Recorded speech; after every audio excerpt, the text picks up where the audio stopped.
Los jueces, los magistrados, los ministros no se preocupan por impartir justicia, no les importa el pueblo, están al servicio de los que se creen dueños de los países, al servicio del poder económico. Como ilustra la conocida fábula del pastorcillo y el lobo, existen determinados poderes, determinadas capacidades que al ser repetidamente utilizadas acaban por perder toda su fuerza y finalmente desaparecen. En la fábula, ese poder es el de hacer creer a la gente una falsedad, que viene el lobo, que viene el lobo. Obviamente, estamos hablando de una capacidad que depende de la credibilidad de la fuente emisora. Lo que ocurre es que por muy elevada que se halle dicha credibilidad antes de emitir la primera mentira, esta sufre inevitablemente un hachazo muy serio después de que las personas engañadas se den cuenta de que han sido efectivamente engañadas. Si además las mentiras se repiten y se repiten, al final nadie cree al pastorcillo y su poder para hacer creer falsedades desaparece por completo. Algo muy parecido le ha ocurrido a buena parte del poder mediático y del periodismo en España desde que apareció allá por 2014 Podemos.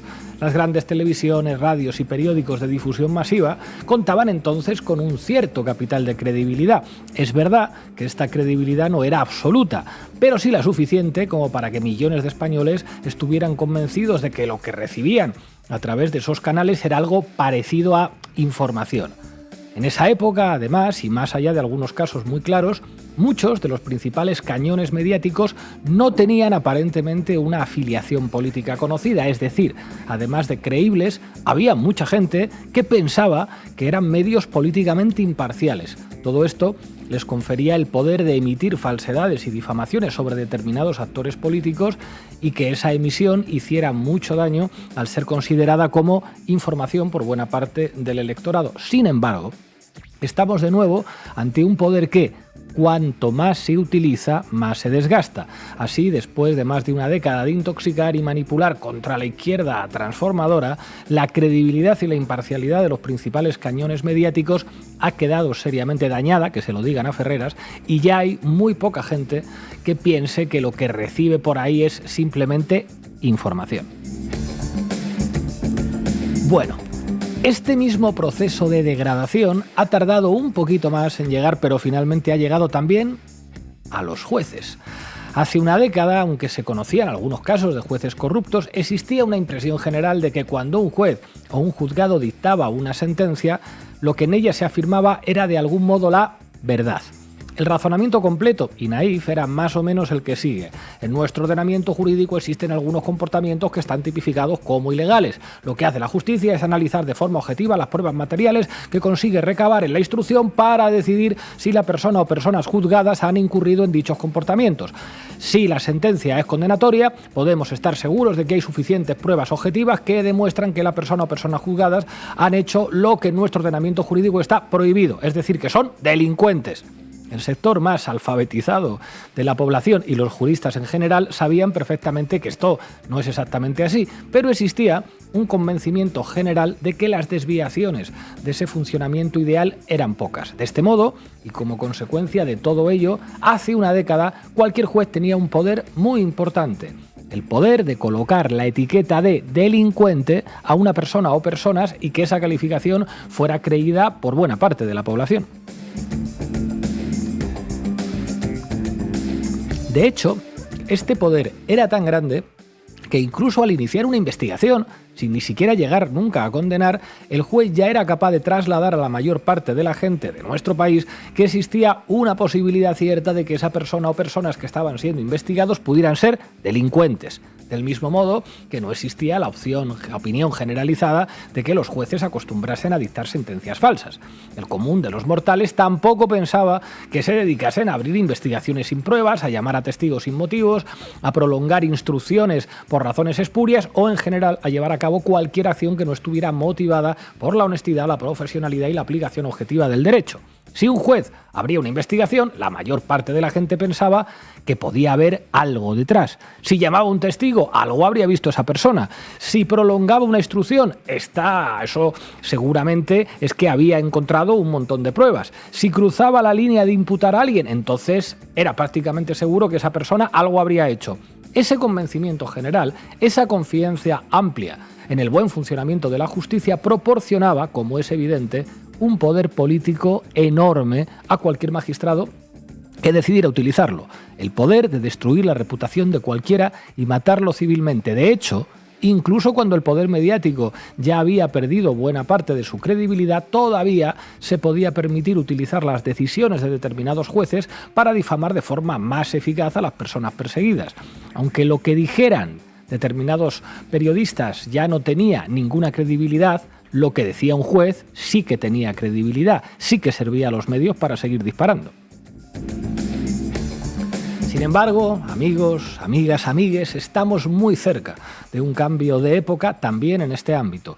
Durante esta década, la acumulación de decisiones judiciales manifiestamente corruptas ha sido tan grande, las personas perseguidas tan conocidas, los efectos políticos tan graves y los jueces corruptos tan desacomplejados, que ya se les está empezando a mojar la pólvora. Estamos llegando a un momento en el cual la mayoría de la población, cada vez que vea el telediario o en una tertulia que un juez ha tomado una decisión, va a tener serias dudas al respecto de sus motivaciones, sus intenciones políticas y su honorabilidad. El tremendo poder que tenían para destruir reputaciones y asesinar civilmente a personas públicas está llegando a su fin. Esto, por un lado, es una buena noticia, ya que supone desarmar a determinados operadores judiciales con voluntad golpista, pero por otro lado es una grave amenaza para la democracia. A base de acusar falsamente a personas que no habían cometido ningún delito, un grupo de magistrados corruptos ha conseguido destruir de tal manera la credibilidad del conjunto de la judicatura que ahora, cuando la justicia persiga a los verdaderos delincuentes, millones de personas van a tener dudas y, de hecho, los criminales van a poder aprovecharse de ellas.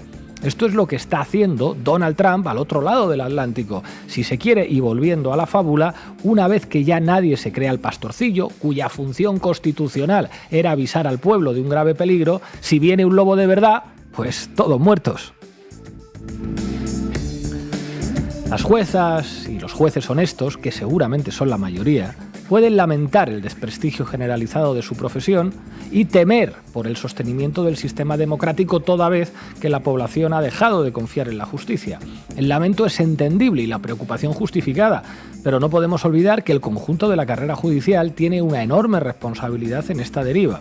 Si en vez de ejercer un cierre corporativo, una protección blindada a sus colegas cada vez que uno de ellos utilizaba la toga de forma corrupta para hacer política, si en vez de eso hubiesen señalado, denunciado, aislado, proscrito y juzgado a la manzana podrida, entonces no habríamos llegado hasta aquí. De hecho, a lo mejor la única manera de evitar el colapso del sistema es que ahora que el descrédito ha llegado a niveles alarmantes, hagan lo que nunca han hecho y crucen los dedos para que no sea demasiado tarde. Bueno, esto es lo que decimos hoy en el editorial de Diario Red. Hoy hablamos de sistemas judiciales en España y en México. Bienvenidas y bienvenidos. La Base.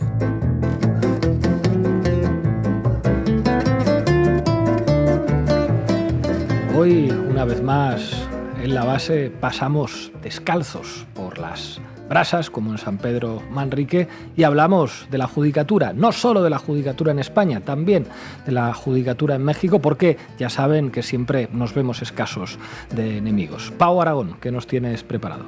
Pues mira, como por fin ayer se desbloqueó, después de 5 años y medio, esa renovación del Consejo General del Poder Judicial, y hablamos de jueces y de hacer política, más que de Poder Judicial vamos a hablar de este órgano que es probablemente el más político que tenemos en España y del escándalo al que hemos atendido en estos años. Sasi Alejandre, cuéntanos desde México. Hola Pablo, pues vamos a repasar un poco de qué trata el Poder Judicial y cómo se ejerce la justicia en México, y también sobre esos medios, tanto en México como en España, cómo han tratado las respectivas reforma y renovación de su Consejo General del Poder Judicial ahora mismo. Hoy además vamos a contar con Jaime Miguel Castañeda, asesor del partido Morena en materia electoral desde la Ciudad de México. Arrancamos, Rocío. La base de datos. Adelante, Paula. Bueno, pues hoy vamos a hablar de lo que aquí en España es el Consejo General del Poder Judicial, que en los últimos años ha supuesto uno de los mayores quebraderos de cabeza de la política y que este último mes ha servido para consagrar el gran pacto, la gran coalición entre las dos principales fuerzas del régimen del 78, por encima de las lógicas electorales y de la representatividad popular, el PSOE y el Partido Popular. En primer lugar, cabe explicar qué es el Consejo General del Poder Judicial. Se define literalmente como un órgano constitucional colegiado, autónomo, integrado por jueces y otros juristas que ejerce funciones de gobierno del Poder Judicial con la finalidad de garantizar la independencia de los jueces en el ejercicio de la función judicial frente a todos. La función de gobierno del Consejo versa sobre materias tales como los nombramientos, ascensos y traslados, la inspección del funcionamiento de los juzgados y tribunales y la exigencia de responsabilidad disciplinaria a los miembros de la carrera judicial. Es decir, se trata del máximo órgano de gobierno de los jueces que no forma parte en sí del Poder Judicial. De hecho, con un rápido vistazo a la propia página web del Consejo General del Poder Judicial, una de las primeras conclusiones importantes que se señalan para entender su naturaleza es que su actuación, estoy citando literal, no es de carácter jurisdiccional, pues este tipo de actividad está reservada, tal y como proclama el artículo 117 de la Constitución española, a los jueces y tribunales. La labor de gobierno del Consejo es equiparable en buena medida a los actos administrativos y, al igual que estos últimos, sus resoluciones están sujetas al control de legalidad por parte de los juzgados y tribunales del orden contencioso administrativo. En resumen, ni forma parte del Poder Ejecutivo, ni del Legislativo, ni tampoco del Judicial, por lo que ha de abstenerse, literalmente, de realizar cualquier tipo de indicación, instrucción, orden o mandato dirigido a los jueces y tribunales sobre el modo en que estos han de interpretar y aplicar el ordenamiento jurídico. No es el órgano al que corresponde interpretar la ley. Su peso en España ha venido siendo de carácter, sin embargo, bastante político, para empezar, porque sí es quien nombra y designa a los jueces que integran, por ejemplo, los tribunales superiores de justicia o incluso el Tribunal Supremo. Su mandato es de 5 años y de aquí es de donde ha surgido la enorme polémica en España, porque su renovación ha estado bloqueada durante otros 5 años y medio hasta ayer. Es decir, los mismos vocales nombrados por el expresidente Mariano Rajoy en 2013 llevaban 10 años y medio en el cargo, más de la mitad de ese tiempo con el mandato caducado. Más tiempo en condiciones de interinidad que de mandato legítimo. Bueno, ¿cómo es posible esto? ¿Quién y cómo bloqueaban esta renovación, Paola? Pues a ver, de primeras, a grosso modo, podría decirse que el Partido Popular, pero esto en realidad tiene algo más de enjundia. Así que vamos a explicar primero cómo se elige a los y las 20 vocales que conforman el Consejo General del Poder Judicial. La Constitución, en su artículo 122, señala que serán, cito, porque aquí la literalidad es muy, muy importante, 12 entre jueces y magistrados de todas las categorías judiciales en los términos que establezca la ley orgánica. 4 a propuesta del Congreso de los Diputados y 4 a propuesta del Senado, elegidos en ambos casos por mayoría de 3/5 de sus miembros, entre abogados y otros juristas, todos ellos de reconocida competencia y con más de 15 años de ejercicio en su profesión. O sea, se eligen 12 jueces y magistrados según diga la ley que desarrolle su elección, no es algo fijo, y luego 8 personas que sean abogados o juristas, 4 las elige el Congreso y 4 las elige el Senado. Y aquí se señala en la Constitución que tiene que ser por una mayoría reforzada de 3/5. Es decir, 210 diputados y diputadas de los 350 que hay en el Congreso eligen a 4 y en el Senado pues depende porque el número es variable, pero vamos, se aplica la misma lógica. Entonces, lo que se hizo a la hora de elaborar esa ley orgánica fue un poco decidir que los 12 jueces y magistrados se eligiesen igual, ¿no? 6 por el Congreso y 6 el Senado por una mayoría de 3/5. Esto último es así, pero podría ser de otra manera, recordemos, porque no es algo que diga la Constitución, sino que está regulado por una simple ley orgánica que para ser modificada basta que cuente con una mayoría absoluta del Congreso, o sea, la mitad más 1 de diputados y diputadas. ¿Hasta aquí bien? Perfectamente, compañera. Go ahead. Vale, pues teniendo en cuenta todo esto, normalmente es muy difícil, aunque no imposible, que un solo partido pueda renovar por sí solo el Consejo General del Poder Judicial, sobre todo porque es muy difícil que un partido solo llegue a tener 210 diputados en el Congreso. Así que durante muchos años se aceptaba que el PSOE y el PP se fuesen turnando acuerdos para repartirse el pastel entre los dos. El PP solía resistirse, retrasarlo durante varios meses y tal, cuando no estaba en el gobierno, pero al final siempre se acababan poniendo de acuerdo entre los dos. En la última década, sin embargo, con la irrupción de Unidas Podemos, Ciudadanos y demás, y una mayor fragmentación parlamentaria, la cosa se les complicó a los dos partidos hegemónicos del régimen. Y el Partido Popular, que no había tocado una sola coma de la ley que regulaba ese Consejo General del Poder Judicial durante los casi 7 años del gobierno de Rajoy, decidió que su manera de patrimonializar las instituciones en España una vez estaban fuera del Ejecutivo era resistirse a colaborar para que esa mayoría de 3/5 fuese posible de alcanzar. Porque el PSOE tenía 120 diputados y diputadas, Unidas Podemos y En Común y tal, tenían 30 y pico, Esquerra tenía 13, Ciudadanos 10, o sea que tocaba básicamente, para cumplir la ley, asumir que otras fuerzas, sobre todo las que sostenían el gobierno y conformaban los principales acuerdos legislativos, tuvieran también voz y voto. Para el PP, una cosa era pactar con su hermanastro, el PSOE, y otra muy distinta, tener que asumir que ahora había otras fuerzas parlamentarias con poder real que representaban la pluralidad de las decisiones ciudadanas. ¡Oh, sorpresa! Total, pues bueno, como era imposible llegar a contar con el PP para la renovación democrática y con ese bloqueo estaban pudriendo el órgano y tomando el gobierno del Poder Judicial como si fuese suyo, se planteó una alternativa: modificar la ley orgánica para que el grueso de la renovación se pudiese llevar a cabo por una mayoría absoluta en lugar de esos 3/5 que la bloqueaban, ¿no? Para que, además de desbloquear el Consejo General del Poder Judicial en sí, se actualizase esa dinámica heredada del régimen bipartidista de la transición y se acabara con esa obligatoriedad, ¿no?, de que el PSOE y el PP tuvieran que ponerse de acuerdo entre sí de forma, pues eso, obligatoria, porque entonces sí que bastaban ellos dos para renovar el Consejo, aunque ignorasen al resto de partidos. Sin embargo, hacer una reforma abría la puerta a que más formaciones, que luego eran además de facto imprescindibles para el funcionamiento del país, pudiesen también contar en esto, ¿no? ¿Y qué pasó? Pues vaya, que el PSOE se estuvo un tiempo haciendo el paripé y simulando que tal vez mañana llevaría esa reforma adelante junto a su socio de gobierno, Unidas Podemos, pero como dijo Javier Crae, hombre blanco, hablar con lengua de serpiente. Efectivamente, como siempre el PSOE es un poco pues ese tío experto en breadcrumbing que te va soltando miguillas de pan para tenerte enganchada, pero luego nunca termina de salir contigo, ¿no? Y efectivamente, pues el PSOE decía que sí, pero al final nunca llegó a sacar adelante esa reforma de la ley para poder renovar el Consejo General del Poder Judicial. O sea que lo bloqueaba el PP, pero también lo bloqueaba el PSOE, ¿no? Y bueno, entonces, ¿cómo se ha conseguido renovar? Porque decías que había estado bloqueado hasta ayer, ¿no? Efectivamente, ayer el Congreso eligió a sus 10 vocales después de que en este último mes, más o menos, se hayan puesto de acuerdo y han hecho pues un gran pacto el PSOE y el PP, ignorando a todas las demás fuerzas parlamentarias, incluidas las que sostienen a Sánchez en el gobierno. No se podía saber. Bueno, haznos un resumen de lo que han pactado, a ver si hay algún atisbo de esperanza. ¿Qué tal mi modo irónico?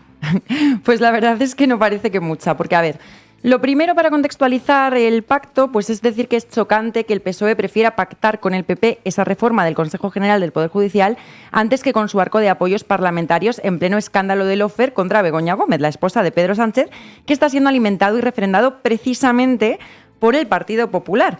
Lo segundo, que uno de los marcos que el PP lleva intentando sostener todo este lustro para justificar su apoltronamiento en el Consejo es que, según ellos, los integrantes del Consejo General del Poder Judicial tienen que ser elegidos por los propios jueces en lugar de por las cámaras.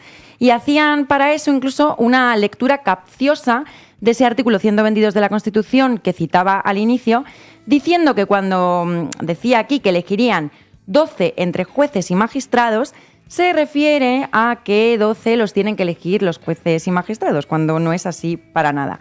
Se eligen conforme lo desarrolle la ley orgánica, como hemos dicho, y luego la Constitución remite directamente al Congreso y al Senado, además, como actores de elección activos. Esto es muy importante, porque en España el cuerpo judicial tradicionalmente ha sido un cuerpo muy elitista. Y existe una dinámica por la cual los jueces con poder, que suelen estar alineados siempre con la derecha, como siempre han sido los que estaban en el poder en nuestro país, pues se iban eligiendo endogámicamente unos a otros y así perpetuándose. Lo que se hacía, esto hacía casi imposible que jueces con visiones, digamos, un poquito más garantistas y democráticas pudieran acceder también a posiciones de poder, limitando absolutamente la pluralidad del órgano y de los órganos en general del Poder Judicial. Exacto. Sin embargo, lo que han pactado el PSOE y el PP ha sido tanto renovar la composición del Consejo General del Poder Judicial como reformar esa ley orgánica que el PSOE no quiso reformar con Unidas Podemos y el resto de sus aliados de izquierdas que le sostienen en el gobierno, muchos todavía hoy. De hecho, ayer, Sumar sí que votó finalmente a favor de los 10 vocales elegidos por el PSOE y el PP.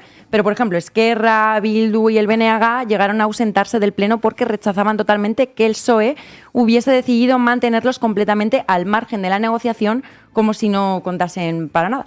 Pero es que el PSOE y el PP llegaron a acordar también entre sí que ninguno de los dos partidos podría votar a favor de ninguna enmienda que presentasen otros grupos parlamentarios respecto de lo que ellos dos habían pactado. Una gran coalición, esto es lo que es hermética y que garantiza el poder bipartidista de la transición. En fin, y que cada pagafantas asuma su rol. Y de momento el texto para la reforma que se aprobó ayer martes va en la línea, además, de comprar esas tesis del PP que perpetúan la elitización del órgano y en detrimento de la soberanía popular, porque emplazan al Consejo General del Poder Judicial a que hagan ellos mismos una propuesta sobre cómo quieren que sea la elección de los vocales en adelante para aprobarla así posteriormente en las cámaras, cuando, como hemos explicado al principio, el Consejo General del Poder Judicial, elegido ahora mismo por el PSOE y el PP únicamente ellos solos, no forma parte del Poder Legislativo y es inaudito que vaya a ser quien desarrolle el contenido de una futura ley. Es acojonante. Además, como se explicaba bastante bien en un editorial de Diario Re de hará más o menos un mes, el contenido del acuerdo que entonces alcanzaron PP-PSOE es también enormemente preocupante por otro par de cuestiones. El reparto de esos nuevos vocales, 10 para el PSOE, 10 para el PP, que supone cristalizar al menos durante 5 años un empate inestable entre el bloque socialista y el bloque popular. Pensemos qué pasaría, por ejemplo, si uno de los vocales designados por el PSOE falleciera en los próximos meses, que comen muy mal, sus señorías, mucho colesterol. Y es preocupante también, analizaba este texto, que refuercen la mayoría necesaria para tomar decisiones en el propio seno del nuevo Consejo General del Poder Judicial. Muy en particular el nombramiento de los magistrados y los altos tribunales como el Supremo, para los que harán falta 3/5 de sus vocales. Esto significa de facto que los vocales del PP van a tener poder de bloqueo, de veto, sobre todas las decisiones del Consejo General del Poder Judicial, incluyendo la composición de sus altas magistraturas. Bueno, llama la atención que el PSOE venda ese relato de que alcanzar un gran acuerdo con el Partido Popular es algo ineludible y necesario por una cuestión de Estado, como si no hubiese alternativa posible por voluntad divina. Cuando existen ejemplos de que es posible otra manera de hacer las cosas, siempre, claro, que exista voluntad política para hacerlo. Por ejemplo, todo esto literalmente lo contrario de lo que se plantea llevar a cabo en México. Efectivamente, luego le quiero preguntar en profundidad a nuestro invitado por esa reforma del Poder Judicial que Morena quiere llevar adelante en México, y como creo que tú ahora también nos vas a hablar un poco de cómo está por allí la élite de derechas que tienen poder en los medios de comunicación, orquestando también una ofensiva brutal contra todo esto, voy a dejar de momento sobre la mesa algunos de los puntos que creo que serían los más diferenciadores y relevantes respecto al escándalo que hemos vivido y estamos viviendo todavía aquí en España. Los objetivos que se buscan en México con esta reforma que se pretende hacer son, primero, una nueva integración de la Suprema Corte de Justicia de la Nación. En segundo lugar, elección popular de ministros, magistrados y jueces. En tercer lugar, sustitución del Consejo de la Judicatura Federal para que haya órganos administrativos y disciplinarios independientes. Y en cuarto lugar, nuevas reglas procesales. Sobre todo, creo que es importante que nos quedemos con el enfoque que se propone, ¿no? Con este punto 2, el de la elección popular de ministros, magistrados y jueces para que exista legitimidad democrática de los impartidores de justicia. Muchas gracias, compañera. Nos centramos mucho en las mayorías, pero realmente el problema, el incentivo perverso que tiene el Partido Popular para continuar bloqueando la renovación del Consejo General de Poder Judicial es la facultad que tiene esa institución de nombrar a los magistrados que posteriormente van al Supremo o a los tribunales superiores de justicia. Por tanto, yo creo que viendo lo que pasa en otras partes de Europa, lo que sí que podríamos es revisar esa facultad y hacerla, por supuesto, mucho más objetiva, mucho más transparente y, evidentemente, no politizada, como por desgracia ahora mismo está en manos del Partido Popular. Hombre blanco, hablar con lengua de serpiente. Sasi Alejandre, buenas tardes. Hola, Pablo. Vamos, Ro. Titulares al banquillo. Bueno, reformas y renovaciones judiciales, a veces un antídoto para la democracia enferma, a veces una vil amenaza contra la propia democracia. Todo depende de quién la haga y qué tan profunda sea, o si exista siquiera. Hoy nos adentramos tanto en la prensa reaccionaria en México, pero también un poco en esa progresía mediática española, para ver qué dicen sobre sus respectivas reformas o renovaciones del Poder Judicial. Pues adelante con ello, y en la base, crónicas de cómo el lawfare se ha vuelto un problema tan grande en las democracias que se tiene que plantear la necesidad de reformas del Poder Judicial, a veces de teatro, a veces de verdad, a ver si adivinan ustedes cuál se criminaliza y cuál se festeja por parte de los medios de comunicación. Bueno, Paola nos acaba de hablar un poco sobre la naturaleza del Poder Judicial en España, que también nos brotan a la cabeza palabras como corrupción, lawfare, represión, encubrimiento de crímenes, por soltar unas palabras al aire. Pero ahora, para hablar sobre México, vamos a soltar otras para estar al día. Primero, ejerciendo un secuestro del Poder Judicial mexicano por tantos años, están los poderes militar, político, empresarial y del crimen organizado. Así funcionó la justicia bajo el PRI, el partido dominante. Una justicia para ricos, para criminales y para el PRI, donde 6 de cada 10 presos en México no tienen juicio. Lo que cobran los abogados, impagable para miles de familias, y las fianzas también. Por lo que, si los ricos se pueden librar de la cárcel compensando su libertad, se retienen a los pobres, para los que la justicia es simplemente demasiado cara. Ya decía el magistrado Arturo Saldívar, exministro, que en México la justicia no es un derecho, sino un privilegio. Y esto a escala de gente de a pie. Pero bueno, ¿qué con las reformas y los grandes proyectos? Bueno, por ejemplo, la reforma energética propuesta por Morena el sexenio pasado, este que está terminando, fue boicoteada por todo el sector privado y el PRI a través del Poder Judicial. Un boicot que funcionó. ¿Por qué? Porque el Poder Judicial está a favor del neoliberalismo. Pero entonces, ¿qué proponía la llamada controversial reforma energética? Pues soberanía energética. En un país donde la energía está dominada por empresas norteamericanas y españolas, como Iberdrola, y ahí el añadido imperialista de toda la vida. Va otra nota introductoria. Para los que no sepan, una de las condiciones impuestas por el FMI y el Banco Mundial, también como la USAID o la NED, a cambio de préstamos o ayudas para países en América Latina, por toda la vida fue estandarizar sus sistemas judiciales capacitados por, obviamente, Estados Unidos. Así que ahora que empezamos a hablar de los poderes fácticos en México, tengamos ese dato también en mente, porque hay uno de los elementos clave en los titulares de la prensa, digamos, de derecha ante la reforma del Poder Judicial: Estados Unidos. Para empezar calentando los motores, vamos a uno de mis titulares favoritos en esta guerra mediática contra la reforma del Poder Judicial. El Economista, titulado "Ya es tiempo de decirlo. A Estados Unidos le preocupa la reforma judicial en México". Y dice así: en México estamos acostumbrados a pensar que nuestro país es como el comercial que anuncia la ciudad de Las Vegas, diciéndole a sus clientes potenciales: lo que ocurre en Las Vegas se queda en Las Vegas. Si alguna vez fue así, hoy las cosas ya cambiaron. Cuando unimos nuestra economía a la de Estados Unidos y Canadá, nuestros gobiernos nos anticiparon que con estos dos países tendríamos una relación entre 3 socios. Y los socios, para que las cosas funcionen, tienen que comunicarse todo. Ya no hay secretos. Desde entonces, lo que pasa en México ya no se queda en México. Lo que pasa en México ya no se queda en México, señor. Lamentamos informarle que durante más de 70 años de gobiernos priistas, en los que estamos seguros usted lo pasó de maravilla, lo que pasó en México no se quedó en México y ahora, aunque a usted le duela, no va a regresar a como era antes. Bueno, esa condición de autogolpismo en la derecha latinoamericana es un fenómeno, bueno, interesante. Pero ahí no acaba el artículo, hay más. Te cedo la palabra, Paola. Dice este artículo que el miedo en los inversionistas y en los capitales es natural. Imagínese meter dinero en un país donde sí hay demasiados problemas legales, la decisión va a estar cargada del lado del partido gobernante.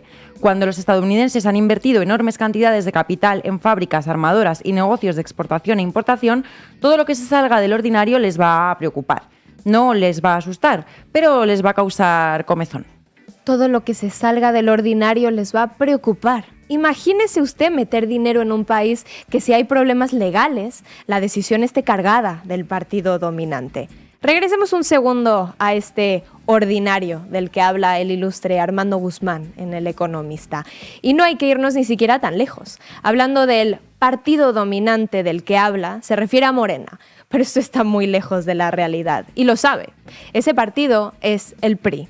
En estas elecciones lo vimos claro como el agua. En el banquillo, Norma Piña, la actual presidenta de la Suprema Corte de Justicia de la Nación. Un órgano libre, democrático, ciego, apartidista, ¿no? Bueno, pues resulta que en plenas elecciones la presidenta Norma Piña organizó una cena con la cúpula del Tribunal Electoral y el líder del PRI, Alito Moreno. Abogada del diablo, nunca mejor dicho. El propósito de esta cena, hacer las paces con sus compañeros del Poder Judicial a cambio de que no difundieran públicamente unos mensajes que Piña les había enviado. Estos mensajes, difundidos por la investigación del periodista Gaspar Vela de Milenio, muestran la comunicación de madrugada por WhatsApp en la que Piña amenaza a estos integrantes para intentar hacerse con el control del Tribunal Electoral del Poder Judicial de la Federación. Influencia en campañas políticas opositoras, juegos sucios para intentar hacerse con el Tribunal Electoral. Esto es lo ordinario de lo que hablan. Y bueno, ¿por qué esta situación vigente por más de 70 años nunca asustó ni preocupó y ni siquiera le dio comezón a Estados Unidos? Pues porque el PRI siempre fue su lacayo. Como nota histórica, ¿no era algo así como que al menos 4 presidentes del PRI en México eran colaboradores habituales de la CIA? Díaz Ordaz, como Litempo II y Litempo VIII durante la masacre de Tlatelolco en 1968, respaldado por su agencia, luego después Luis Echevarría, después López Mateos y hasta López Portillo, ¿verdad? Sí, era algo exactamente así. Por eso tampoco sorprende que nuestra querida Norma Piña, ante el exposé de sus quehaceres y ante la inminente reforma judicial que le daría cuello, por hablar en palabras elegantes, se fue a refugiar nada menos que a Estados Unidos y a una asociación un tanto cuestionable, la World Jurist Association. 60 años haciendo paz por medio de la ley, es su eslogan publicitario. Y están viendo ahora, clarito, clarito, qué clase de pacifistas demócratas tienen bajo sus alas. Ahí van a poder ver a Felipe VI, Bill Clinton, ¿qué? ¿Guerra de Irak? ¿Invasión de Kosovo? No me suena de nada. Y miren, ahí está también nuestra amiga Ursula von der Leyen. Parece que así como los enemigos de Stalin que desaparecían mágicamente de sus fotos años después cuando les dejaba de caer bien, pues también guerra de Ucrania, fuera. Genocidio en Palestina con más de 40.000 personas fallecidas, fuera. Bueno, ya que nos familiarizamos un poco con los compañeritos de Piña, vamos a escuchar su plegaria para que los garantes de la democracia mundial vengan a nuestro rescate. Dale, Ro. Lamentablemente, la experiencia de la región en relación con la merma de la independencia judicial como una de las vías para debilitar la división de poderes en nuestras democracias constitucionales nos enciende focos rojos.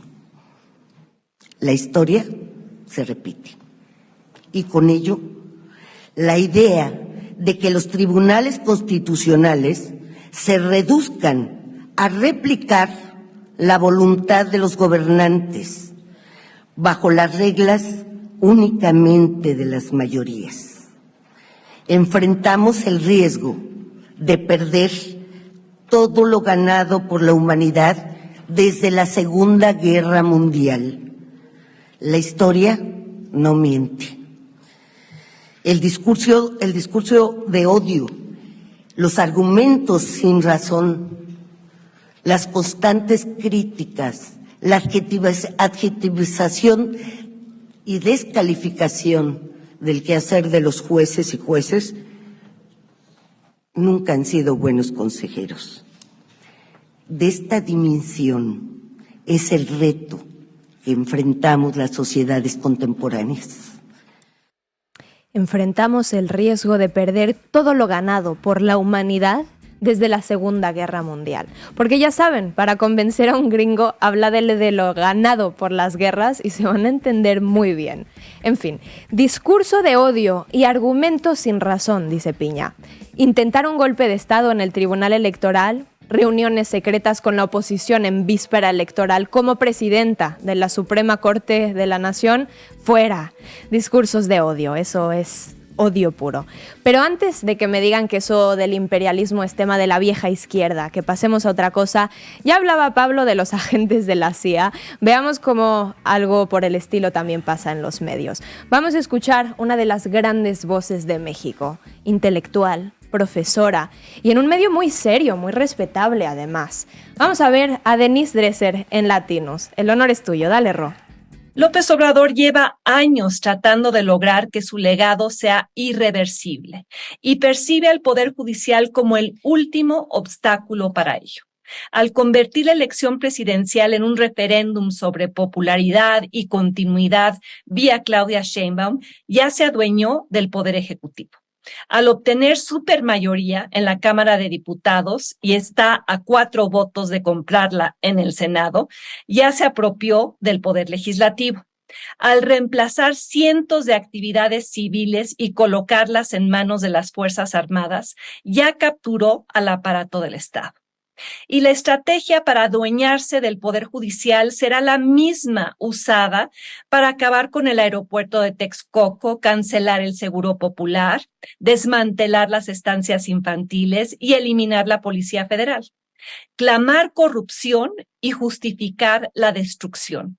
Argumentar, por ejemplo, el elitismo de la Suprema Corte para colocarla al servicio del partido en el gobierno. Denunciar la práctica prianista de elegir jueces vía cuotas y cuates, pero ahora imponer a sus cuotas y colocar a sus cuates.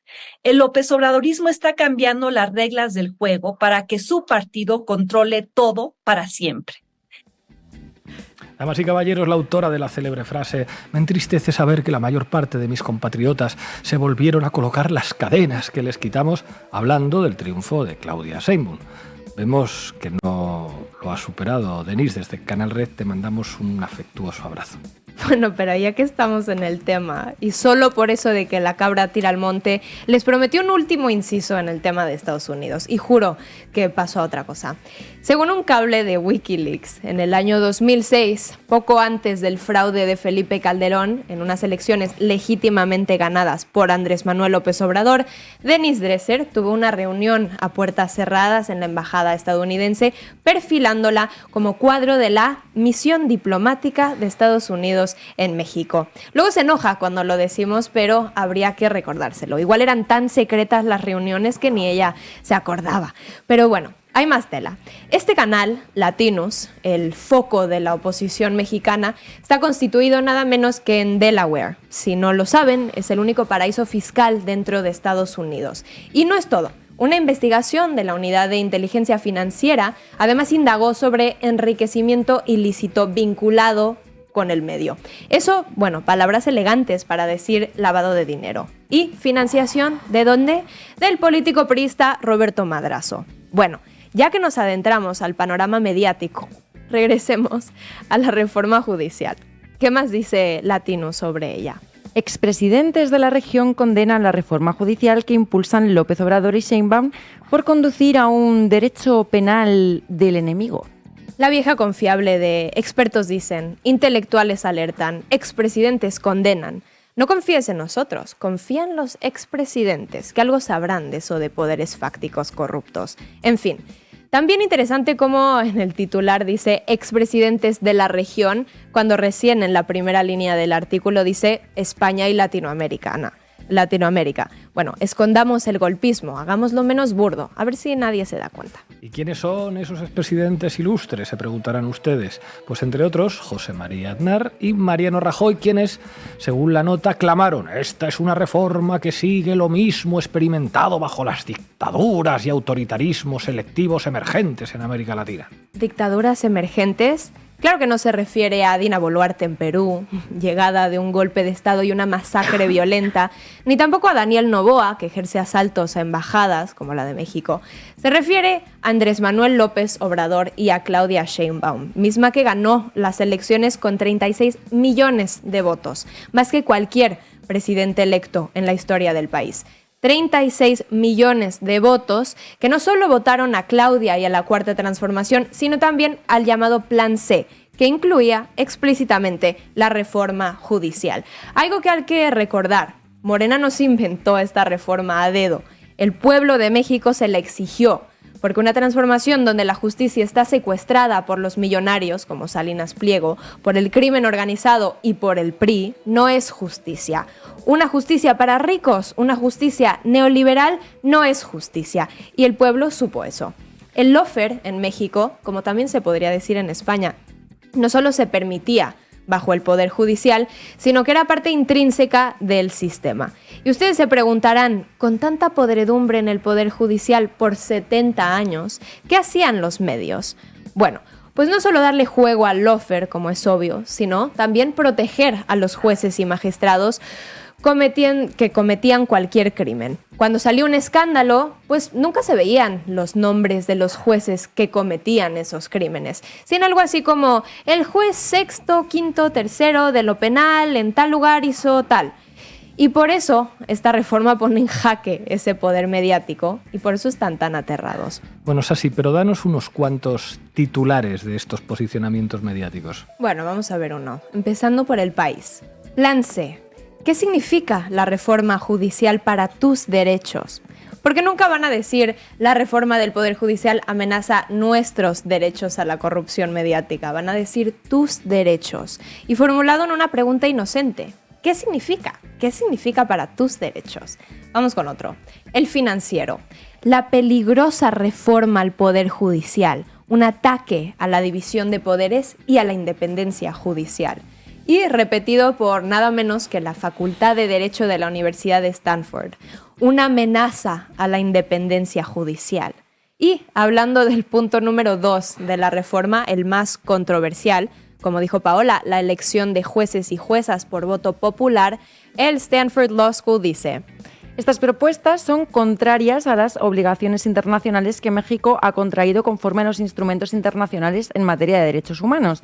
De acuerdo con la Convención Americana sobre Derechos Humanos y el Pacto Internacional de Derechos Civiles y Políticos, ambos ratificados por México, toda persona tiene derecho a ser oída con las debidas garantías por un tribunal competente, independiente e imparcial. Someter el Poder Judicial al voto popular, es decir, al voto de la gente y su derecho a una justicia adecuada. Esto es contrario a las obligaciones internacionales que México ha contraído. Aquí lo dicen todo. ¿Cómo se atreve ALLO a servirle a su pueblo en vez de servir a sus obligaciones internacionales? Les traduzco lo de obligaciones internacionales. Servirle a Estados Unidos. ¡Qué vergüenza!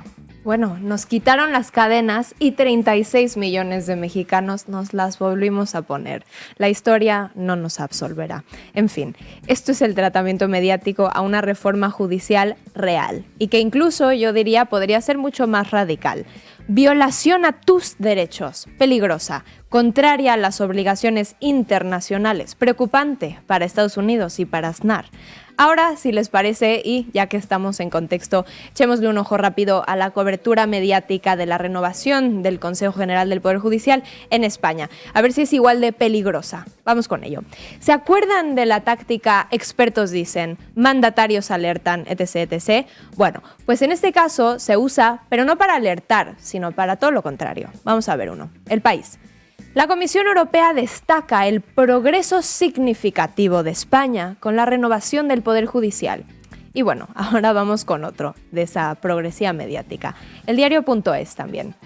Jueces y juezas para la democracia celebra la renovación del Poder Judicial. Se pone fin a una anomalía. Y un poco antes, en la víspera de las negociaciones, Pedro Sánchez, ¿cómo se vio en los medios? Vamos a verlo. El Economista. Pedro Sánchez le da un ultimátum al Partido Popular por el Consejo General del Poder Judicial. Habrá una reforma para su renovación si no hay acuerdo a finales de junio. Luego, casi idéntico titular en la cadena SER.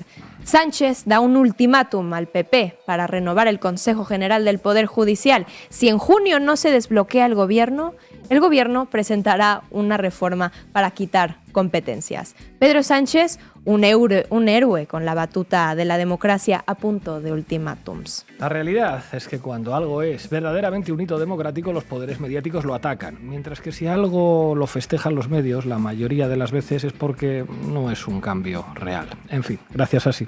Gracias, Pablo. Obviamente que vimos un lawfare muy claro a lo largo de toda esta administración, particularmente muy grave una reunión de la presidenta de la Corte con el presidente de un partido político, México y magistrados electorales, amenazas a estos magistrados por parte de la presidenta de la Corte. Creo que esto nos mueve a reflexionar que requerimos una reforma al Poder Judicial que garantice su independencia. Nadie quiere someter al Poder Judicial, pero sí que deje de ser un instrumento de oposición a los avances que el pueblo de México ha votado por segunda ocasión en nuestro país. Hoy nos acompaña en la base Jaime Miguel Castañeda desde Ciudad de México. Jaime, muchísimas gracias por atender a la base y a Canal Red. Bueno, muchas gracias a ustedes por estar aquí. Pues muy contento de estar y no sé si empiezan las preguntas con ustedes o yo ya empiezo. Allá voy. Te quería pedir una descripción de cómo es la situación a tu juicio de la judicatura mexicana.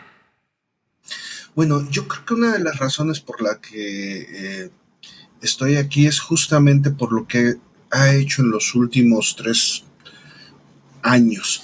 Se hizo una reforma electoral, se hizo una reforma eléctrica, que ustedes se han dado cuenta, se hizo también se intentó la aplicación del tope presidencial a salarios y la judicatura, en concreto la Corte, pero también el resto del Poder Judicial en sus ámbitos, la eléctrica es parada por jueces, se ha dedicado, como acabamos de ver al exministro declarar, a parar las modificaciones realizadas por el Congreso de la Unión. Me parece que eso ha sido grave, sobre todo por 2 argumentos que dice la ministra Batres y que son importantes de señalar. Primero, para tumbar la electoral, argumenta que no hubo y crea un nuevo concepto que no está en la Constitución, que no está en las leyes, es un concepto inventado, denominado deliberación democrática. Y dice que no hubo suficiente deliberación democrática para poder establecer una reforma electoral. Y luego, cuando vamos a la eléctrica y cuando vamos al asunto de sueldos, vienen argumentos muy parecidos porque son modificaciones que no pueden salir por sí mismas. ¿Cuál es el estado de la judicatura? Es un estado lamentable. Hay una radiografía hecha por José Lemus, periodista, en su libro El cartel judicial, editorial Grijalbo, por si interesa. En el libro, él cita la cantidad de jueces nombrados de manera directa. Y ahorita veía yo a Pedro Sánchez señalar que era parte del problema justo el nombramiento. Y el nombramiento directo de jueces es escandaloso. Solo de los 874 jueces han sido entrado por concurso solo el 30%, y de los magistrados, 737, tenemos a 655 nombrados directamente, el 89%. Esa es la realidad del Poder Judicial, más otro estudio que se hizo en 21 de algunos circuitos y distritos, y que le llevó el potete o el apodo de Poder Familiar de la Federación, en vez de Poder Judicial de la Federación, Poder Judicial de la Federación. ¿Por qué? Porque tenemos porcentajes muy altos de nepotismo y de familiares trabajando, ¿no? Teníamos, por ejemplo, en el estudio de 2018, teníamos en el segundo circuito del Estado de México hasta el 57% de los familiares trabajando para el juzgador. En el juzgado tercero de distrito tenemos el 57%, el 76%. Esta es una investigación, déjenme la cito, de Felipe Borrego Estrada, estudio sobre las redes familiares y clientelares del Consejo de la Judicatura Federal. Ese es el estado del poder familiar, del Poder Judicial de la Federación. Y nos proporciona una tabla con una cantidad de datos de familiares trabajando en estados, por ejemplo, muy pequeños, como Tlaxcala, el 70% son familia, Aguascalientes el 25%, Campeche, en diferentes circuitos judiciales. Yo diría que este es nepotismo, nombramiento directo de jueces no pasados por ningún tipo de gradiente, solo diciendo que hay reforma que han estado dentro de la carrera judicial, y el establecimiento de criterios a modo o criterios que no tienen una base constitucional o legal para ser aplicados. Y me parece que esos son los tres elementos que nos dan una pequeña radiografía de dónde nos encontramos con el Poder Judicial en México. Espero haber contestado. Hola, ¿qué tal? Muchas gracias por estar con nosotras. Bueno, yo quería preguntarte un poco, salvando las diferencias que pueda haber entre los sistemas judiciales mexicano y español, que evidentemente pues, son distintos, pero aquí estamos hablando de fondo de una cuestión que creo que es muy importante y que desde Morena se está intentando impulsar allí, y es combatir la idea de que la voz de la soberanía popular en lo que tiene que ver con el poder judicial en el país resta independencia, ¿no?, a ese poder judicial. Entonces yo quería saber un poco cuáles son como los posicionamientos políticos de fondo que se defienden y desde Morena se utilizan para explicar que en realidad no es así y por qué sería un saneamiento de los órganos judiciales que la soberanía popular pudiese tener más peso frente a lo que hay ahora. Gracias. No, a ustedes. Miren, yo diría que hay varias cuestiones en la historia de este país. No es la primera vez que se discute si los jueces tienen que ser electos, y esto tiene que ver mucho con nuestra relación con el vecino del norte, en donde sí se eligen los jueces en muchos casos, y también en nuestra propia historia. Hay diarios de debates en 1857 sobre la elección de jueces, señalando que no deberíamos de tenerle miedo al pueblo. Francisco Zarco pareciera que incluso habla en voz del presidente actualmente, cosa que debe decirse. Esta reforma es una reforma que lleva el presidente, acompaña a Morena y que luego es ratificada, como ustedes ya bien lo han estado diciendo a lo largo del programa, por los 36 millones de votos de Claudia Sheinbaum.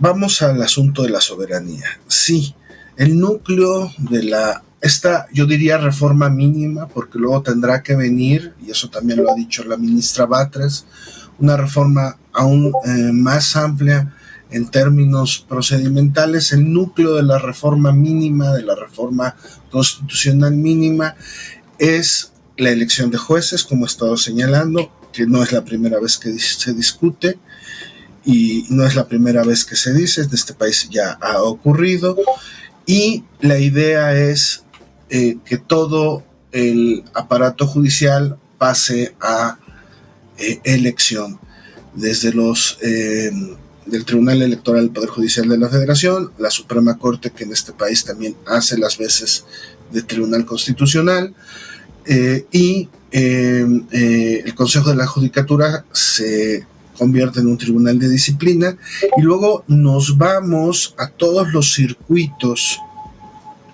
y a todos los jueces de distrito a elección. La idea es que vayamos a una elección de todo el poder judicial de la federación y se mandate a los estados para que sus poderes judiciales también sean electos. Cuando hablamos de soberanía, yo creo que hay que citar lo que se cita constantemente, que es el artículo 39 de la Constitución de este país, de México, que establece que el pueblo tiene en todo momento el derecho inalienable para cambiar la forma de su gobierno. Y en este caso, la reforma mínima constitucional está haciendo este planteamiento en el que pasaríamos de la designación directa, que ahorita estamos viendo esta discusión en España, PP, PSOE, Pedro Sánchez, de la designación directa de jueces y magistrados a elección popular, por circuitos y o subcircuitos, para llevar a cabo la elección de manera más homogénea y se pueda votar. Me parece también que el posicionamiento político en este sentido tiene que ver con que ya hay un mandato, ya se cuentan con las mayorías que requiere la Constitución para la reforma que corresponde y debe de ejecutarse. De hecho, ese es el gran temor y también el petate del muerto, como decimos aquí en México, o la cuestión con la cual se quiere espantar, diciendo que necesitamos mayor deliberación. Y como empecé diciéndoles, es el argumento con el cual también se han querido dejar insubsistentes reformas sobre este concepto de deliberación democrática. Último para decir sobre el asunto de soberanía es que, contrario a lo que se pueda pensar, el artículo 94 de la Constitución de este país, que es el que describe la forma en la que los jueces llegan a sus posiciones, lo único que dice es que será por oposición. Y aquí, conforme a los datos que iba yo rescatándoles respecto del nepotismo y luego los datos del nombramiento directo, ustedes pueden ver que no las oposiciones. El porcentaje de oposiciones que se han presentado en México es mínimo. Lo que tenemos son designaciones directas. Desde mi punto de vista, y otros lo han opinado así, también el doctor Jaime Cárdenas opina, el artículo 94 de la Constitución fácilmente admitiría una reforma en la cual pudiésemos colocar la elección y en ese momento obtener la legitimación y la soberanía popular, parte de lo que se me preguntó y de las razones por las que políticamente es sano que el pueblo de México elija a sus jueces y magistrados.